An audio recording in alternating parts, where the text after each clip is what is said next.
નાનકડા વિરામ પછી ગુજરાતમાં મેઘમહેરની ફરી શરૂઆત થઈને છેલ્લા 48 કલાકથી જોરદાર વરસાદ થઈ રહ્યો છે। હજુ પણ અનેક એવા તાલુકા છે અને જ્યાં નથી થયો ત્યાં પણ ભારે વરસાદની આગાહી આપવામાં આવી છે। પણ ઓવરઓલ પહેલા અપડેટ આપને આપી દઈએ તો રાજ્યના 114 તાલુકામાં નોંધપાત્ર વરસાદ થયો સવારના 8 થી સાંજના 6 વાગ્યા સુધી, એટલે કે છેલ્લા લગભગ 24 કલાકનો આંકડો કહી શકાય। 13 તાલુકા એવા છે જ્યાં 1 ઇંચથી વધુ વરસાદ ખાબક્યો છે। આ કલાકો પહેલાની આપને અપડેટ આપી દઈએ। ખેડાની વાત કરીએ, ખેડાના કપડવંજમાં 4.5 ઇંચ વરસાદ આ વખતે કપડવંજમાં પડ્યો છે। તો કેટલા એવા તાલુકા રહ્યા છે જેમાં નોંધપાત્ર વરસાદ થયો છે?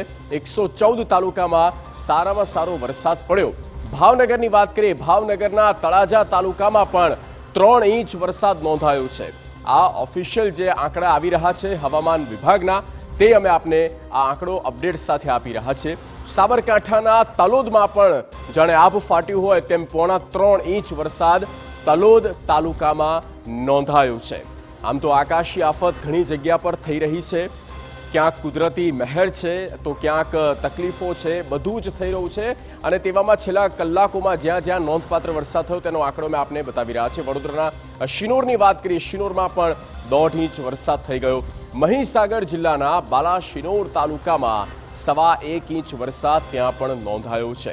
મહીસાગર જિલ્લાના બાલાશિનોરમાં 1.25 ઇંચ જેટલો વરસાદ નોંધાઈ ચૂક્યો છે। તો રાજ્યના 114 તાલુકામાં જ્યાં નોંધપાત્ર વરસાદ થયો છે અને